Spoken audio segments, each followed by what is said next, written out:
everyone. Halo everybody. Ketemu lagi sama kita berdua, gue Angga. Gue Hairul. Kali ini kita tidak ada bintang tamu. Gestarnya kosong. Gestarnya Zero gestar. Nah, jadi gini loh. Kemarin itu kan kita udah mendatangkan ya lumayan banyak teman-teman yang profesional pada bidangnya ya, yang udah bercerita. Profesional. Oh, yang pas-pasan ya. Yang nanggung. Sesuai dengan tagline kita, pas-pasan. Itu kan udah kita wawancara, ya ngobrol-ngobrol lah ya, nggak wawancara juga sih, ya ngobrol-ngobrol aja. Gimana sih awal mula mereka dalam dunia karir, ya kan? Ada yang dari marketing. Ya, ada yang dari marketing, ada yang dari manufaktur, IT. Nah, gue dari fotografi. Iya, terus ada tukang pertambangan. Oh iya, pertambangan. Komunikasi. Pertamini. banyak. Nah, itu kan kemarin udah banyak ya pokoknya ya. Jadi yang sekarang pengen kita omongin, itu pengen kita obrolin itu lebih ke proses rekrutmennya ya Bro. Oh, berarti kita balik lagi ke awal ya Bang? Balik lagi ke awal. Jadi ke awal sebelum mereka karir. Ya sih, kan mereka cuma highlight doang kan. Gue ngelamar sih, sekian tahun gue ngelamar. Nah, prosesnya kan belum pernah kita bahas dalam itu. Boleh lah. Jadi kira-kira berapa jam? Ya kurang lebih 15 menit lah cukup lah ya. 15 menit cukup. Jadi kan ya kalau gue boleh nanya-nanya soal lu boleh nih ya. Boleh, tapi gue juga nanti boleh nanya balik kan? Boleh banget. Jangan gue doang. Sama-sama berbagi pengalaman aja. Siap. Jadi kalau lu ini kan lebih ke user ya. Gue sering interview user, maksud gue dikasih sama HRD ya. Terus nih orang yang mencari banyak bahannya gitu. Jadi lu yang interview tuh ya? Sebagai user. Dari sisi user. Bukan dari sisi HRD. Kalau HRD bisa kayak psikotes, psikologi, ya misalkan ada sikap, apa kehadirannya itu urusan HRD ya. Kalau lu lebih dari ke sisi usernya ya? Ya, misalkan dia level 1-nya, gue level 2-nya. Gitu. Nah, jadi tuh sebenarnya tuh dari lu sebagai user itu apa sih biasanya yang lu lakuin ketika interview sama calon? Gini sih Bang, menurut gue ya, menurut gue gimana kalau kita bahas sebelum ke HRD dulu. Kan tadi lu bilang prosesnya nih, proses kan ada ngelamarnya dulu nih. Nah, benar. Karena kalau kita bahas yang ngelamar dari awal dulu ya. Oke, siap. Boleh. Lebih terrestrukturisasi. Stresnya susah sih. Nah, itu pokoknya. Susah. Iya. Jadi gua cerita yang ngelamar dulu ya sebelum ke user, ke HRD. Dari mulai apply dulu nih ya. Oke, dari awal banget nih guys. Ini gua cerita pribadi. Oke, boleh ya. Cerita pribadi pertama gua kerja dulu ngelamar. Ada beberapa jalan nih. Ada yang Lina lah. Ibu Lina nih luar biasa. Apa sih Bu Lina? Kapan-kapan boleh jadi narasumber kita mungkin? Kita undang lah dia. Kita undang lah ya. Bu Lina, terus job karir, job fair. Ada juga yang dari sisi karir korporat. Misalkan gua kerja di Telkom Sigma. Telkom Sigma sendiri gitu ya. .co.id/karir atau /karir. Carer sama karir. Ya ada yang carer, ada yang karir. Iya. Nah, habis itu kan ada juga yang profesional hire. Ya. Itu ada juga yang dari LinkedIn. Dari LinkedIn ya betul. Banyak lah, ada yang coba ini dan lain-lain. Cuman setahu gua tuh 5 itulah yang paling posisi apa ya? Probabilitasnya paling besar untuk dapat lah. Gua bahas dari yang job street dulu ya. Job street itu tanggal CV-nya nggak ada. Lu sih nama, alamat, email gitu. Misalkan nomor baju, sepatu. Ya, tujuannya memudahkan Bu Lina juga. Nah makanya gue sebagai user sebenarnya ketika gue dapet CV dari Bu Lina itu, wah polos nih, udah gak bisa dinilai. Tapi ada yang gue nilai juga, misalkan Itu kayak pengalaman kerja, sertifikasi yang dia dapat, magang, terus universitas mana, IPK dan lain-lain. Nah, sekarang lanjut ke karir. Karir ini agak bagus nih, bagusnya dia di template, cuman yang melakukan sortirnya itu bukan HRD, jadi udah ada engine-nya sendiri lah, kan. Pas ini perusahaan ini, punya perusahaan ini dengan grade sekian, IPK-nya, IPK grade sekian, pengalaman ini, sertifikasi ini. Nah, di HRD ini untuk orang-orang yang baru ya, yang baru itu memang bagusnya itu adalah mencantumkan kayak sertifikasi, kayak pengalaman magang, tugas akhir dan lain-lain. Nah itu jadi poin penilaian juga. Betul, pasti. Dan mungkin ini sedikit tips dan orang-orang pada tahu. Nah, penting nih guys. Penting nih. Okay. Gue akan bedain kenapa yang di job engine seperti Lina Job Street, Balina Job Street dengan job karir, dengan job fair, dengan ini agak berbeda treatmentnya. Ini gue kasih info sedikit ya, sebagai, tapi ini belum tentu akurat. Ini berdasarkan pengalaman gue sebagai calon pelamar. Jadi kalau di Lina ini, karena dia akan mengikuti jam kerja HRD, dia akan ngecek jam masuk biasanya. Kan dia masuk jam 8-9. Ya kalau misalkan dia jam 8-9 kayak absen, ada jam 10 lah paling telat. Makanya treatment yang paling bagus, gue tuh sering banget dipanggil di Lina ketika gue apply dari jam 4 subuh sampai jam setengah 8. Lewat dari itu biasanya pertama tugas ya. Itu jam timing itu menentukan kapan sih ini bakal dibaca. Iya. Karena pada jam-jam itu tuh email baru mulai dibuka ya. Bisa jadi. Nah, dibuka sama si HRD. Sama si HRD. Ketika job fair, berbeda treatmentnya. Mungkin kita banyak masukin ini untuk bisa. Kalau yang job karir dari corporate, ya kan yang gue bilang tadi, kaposigma.co.id/carer ya. Nih sorry nih gue orang Sunda tuh. Gak apa-apa dulu. /carer gitu. Itu enaknya malam. Justru enaknya malam ya? Enaknya malam. Kalau itu karena kan sudah ada engine yang akan ambil mobil sendiri. Ini dokter pagi-pagi. Itu enaknya malam. Kenapa gue bilang malam?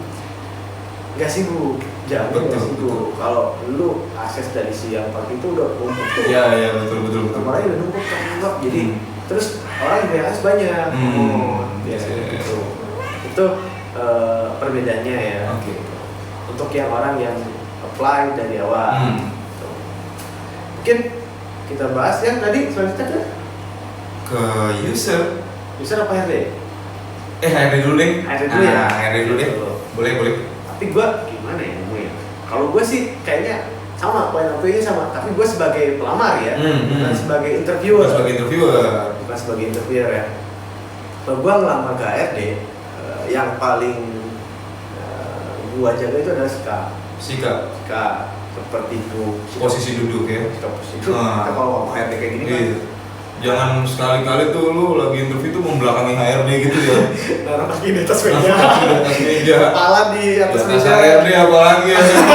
Itu sih lu pasti nggak diterima. Pasti dipanggilin security. Iya. Dipanggil ya. Tapi untuk diusir. Kayak gitu nggak boleh. Jadi duduk posisi duduk tuh kalau bisa tangan di atas. Sikap tangan ya. Ini harus ada tegap. Mata ya tajam. Mata tajam ya. Menatap HRD. Tapi tetap sopan. Jadi jangan sekali-kali ketika ngobrol mengalihkan pandangan. Ketika ngobrol kita face to face. Tapi kalau nanti mengalihkan pandangan setelah kita selesai bicara. Bersikap seolah-olah kita siap menjawab segala pertanyaannya. Siap. HRD ya. Itu terus kuncinya satu lagi adalah konsisten dalam menjawab. Tapi ini gua ya. Nanti kita ngobrol sama HRD, bener lah. Iya. Harus. Iya enggak ya. HRD yang udah lama. Ada dong. Tenang. Nanti bakalan kita undang nih HRD yang sudah berpengalaman. sama Lina. Kita duetin aja Bang. Kita duet. Nah, balik lagi ya kayak tadi. Sikap, konsisten. Gitu. Ketika ditanya, kamu bisa lembur? Ya. Kamu bisa keluar kota? Ya. Tapi nanti misalkan, oh iya nanti lokasinya di Batam. Oh kalau di Batam saya keberatan. Itu udah. Jadi kalau HRD, kalau lu bisa. Kalau enggak dari awal nih misalkan yang terkait dengan keluar kota, terkait dengan jam kerja, kalau enggak terus, kalau iya terus. Jangan ada statement yang tumpang tindih gitu. Kalau sampai ada tumpang tindih itu kan nggak enak ya kalau tumpang sistem jawabannya. Iya. Gini deh. Kalau gini, kalau gini, nagin gitu. Nagin nggak sih? Ada dulu banget tuh film India tuh. Oke lanjut terus. Nah sekarang habis itu kemana kira-kira Bang? Kita menurut gue udah cukup kalau misalnya yang dari user ya. Cukup lah. Nah sekarang kali dari HRD ya sorry ya. Nah sekarang kalau kita mau diinterview sama user nih, nah lu kan sering banget nih pasti nih ya kan? Wah banget gua. Nah jutaan gua. Nah berarti bisa dong kasih saran nih misalnya apa sih yang harus kita lakuin tuh? Oh bisa. Kalau sebagai user ya. Kalau sebagai user adalah hati-hati dalam menjawab pertanyaan. Hati-hati dalam menjawab pertanyaan. Beda treatmentnya. Ya. Kalau sebagai mungkin kalau kita sebagai pelamar HRD, itu dia gak terlalu tahu job specification-nya ya. Ya mungkin lebih general kali ya. General, lebih ke sikap, etika, lebih ke konsistensi, gitu. Terus tekad. Balik lagi nih. Waduh, berbicara tekad. ya sudahlah lanjut lagi lah. Tekad, kayak gitu-gitu lah. Kalau dengan user, hati-hati dengan makanya menulis CV itu sangat harus diperhatikan. Misalkan kita pernah kerja praktek, kita pernah skripsi ya, tugas akhir, magang dan lain-lain, sertifikasi juga ya. Itu harus diperhatiin. Meskipun teman-teman udah pernah skripsi, ada baiknya ketika sudah melamar dipelajarin lagi. Betul. Dipelajarin lagi karena akan ditanya. Gue selalu nanya skripsi lo apa? Gini bertanya. Ditanya. Gimana teknisnya? Tekniknya pakai perulangan, tekniknya pakai seleksi kondisi, tekniknya pakai teknik sepeda. Tanam atau apa gitu. Itu pasti gue tanya. Makanya hati-hati dalam membuat CV. Pasti akan ditanya. Terus lanjutannya dari situ, pelajari apa yang akan ditanya. Maksudnya pelajari apa yang sesuai dengan job yang kalian lamar. Job speknya. Ya kan job speknya sebagai penjaga. Berarti kan tinggi tegak. Job speknya sebagai pembicara, berarti harus lantang. Kayak gitu. Gitu. Mungkin itu kalau gua gua sebagai user. Nah kalau lu kira-kira gimana? Misalkan lu ketemu bos lu lah. Kalau lu tuh dulu sebenarnya pro hire loh. Di Astra. Itu juga di sini pro hire. Oh lu pro hire juga? Pro hire. Oh. Pro ya enggak? Pro. Iya. Bukan bro. Bukan. Jadi tuh kalau pro hire ya mungkin ya gue bisa cerita sedikit juga ya dulu ya. Jadi tuh gue tuh lebih ketika gue di interview ya dengan user ya, itu jadi kalau gue lebih menunjukkan hasil portfolio gue dulu. Hasil portfolio. Nah karena gue kan sebagai seorang fotografer ya. Melamar di bagian foto ya. Jadi ada keperluan di bidang foto. Yang jelas di CV gue itu banyak gue cantumin portfolio gue. Jadi portfolio itu hasil foto gue. Ya kayak kemarin. Wah. Bugatti Chiron. Ya itu salah empatnya lah kira-kira. Manusia yang banyak salah, mohon maaf ya kan. Itu kata-kata gue apa? Kata lu ya. Pokoknya ya kalau gue sih itu intinya, gue lebih bercerita tentang foto gue. Jadi mungkin kalau dari sisi gue tuh, kenapa foto ini gue pilih background yang ini? Ya. Karena lebih sesuai dengan karakter mobilnya. Nah itu tuh jadi tuh kita harus bisa mempertanggungjawabkan hasil karya. Nah itu penting juga tuh. Penting bang. Kalau sama user. Penting. Nah, gitu. Kalau lu itu sering gue tanya, sering gue tanya ke ini, nih lu apa bicara tentang teknik bercocok tanam. Tapi gue bilang, lu tahu nggak stack itu kayak gimana? Masang sampul tuh apa ya? Bahasa Indonesia. Cangkok. Cangkok. Ya. Nah, oh gini, nah itu penting tuh. Iya, benar, harus benar. bisa dipertanggungjawabkan. Betul. Itu user pasti kebanyakan nanya-nanya kayak gitu. Kalau gua dulu pro hire itu adalah enak gua sombong nih kalau kayak gini. Wah, yaudah kalau gitu kita nggak bercanda. Tetap kita harus tahu dong. Oh iya. Jadi pro hire juga sebenarnya gua berterima kasih banget sama relasi gua yang sebelumnya, bos gua yang sebelumnya. Waktu itu dia yang ngajak gua awalnya ngobrol-ngobrol ngobrol. Jadi gimana kalau join ke kita? Cuman pas waktu wawancara memang diwawancara sama orang lain, bos gua. Iya. Memang ada di perusahaan itu namanya ada talent acquisition. Biasanya itu orang mengurusi profesional hire. Jadi gua gak akan jelasin profesi itu lah. Iya. Yang akan gua jelasin ketika gua kesana. Iya, betul. Gua di sana sama kayak lu. Ditanya, terus dulu ngerjain apa aja? Hasil karya lu. Iya. Gua sebutin, kita sebut. Jadi kita bahas ya itu. Apa tuh? Unicorn. Unicorn Pak. Wah. Unicorn. Salah satu unicorn besar. Ini juga unicorn. Wah iya benar. Sendiri aja unicorn. Apalagi rame-rame. Makanya. Nah itu ketika gue bahas apalagi ketika gue dipanggil, gue ngejelasin apa yang gue kerjain. Dulu gue ngerjain build system, gue ngerjain fulfillment, assurance dan lain-lain. Ditanya pasti, itu apa, fulfillment itu apa, sama persis kayak dulu. Iya benar, pasti sih kayak gitu. Jelasin. Iya. Terus security-nya gimana? Tingkat pengamanan gimana? Tingkat komplikasi sistemnya di mana? Bisnis prosesnya gimana? Betul. End to end-nya dari A to Z gimana? Implementasi lu berapa lama? Itu sering ditanyain pasti oleh profesional hire. Itu levelnya udah berbeda dengan yang tadi gue ceritain. Iya. Berbeda maksud gue intermediate lah pertanyaannya. Atau mungkin kalau profesional hire ditanya tugas akhir gimana? Skripsi gimana? Lu jasa dapat apa? Kayaknya enggak. Iya, benar. Iya, betul. Nah, gimana Bang? Kita udah cukup panjang nih ngobrol nih. Kayaknya sih udah cukup panjang banget ya. Panjang.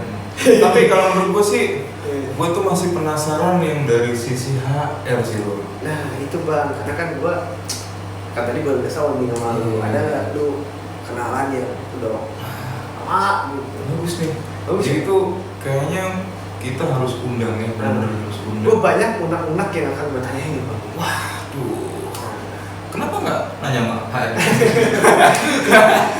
Kan unek-unek lu? Enggak, kan dia kerja, gue kerja kalau di kantor. Mewakili pertanyaan dari teman-teman yang lain juga. Mewakili ini kan ceritanya, kalau gue nanya ke HRD gue berarti buat gue pribadi. Iya, benar. Iya, ini kita bakalan bahas lagi nih, tapi akan mendatangkan HRD. Ini topi gue perlu dibahas kan? Nanti. Gue ada topi yang lain soalnya nih. Wah, itu lebih bahaya. Oke, kalau gitu guys, jangan lupa like, subscribe, komen dulu dan share channel kita. Dan jangan lupa follow Instagram dapur_rekaman N-nya 2. Oke, terima kasih. Pamit dulu. Terima kasih.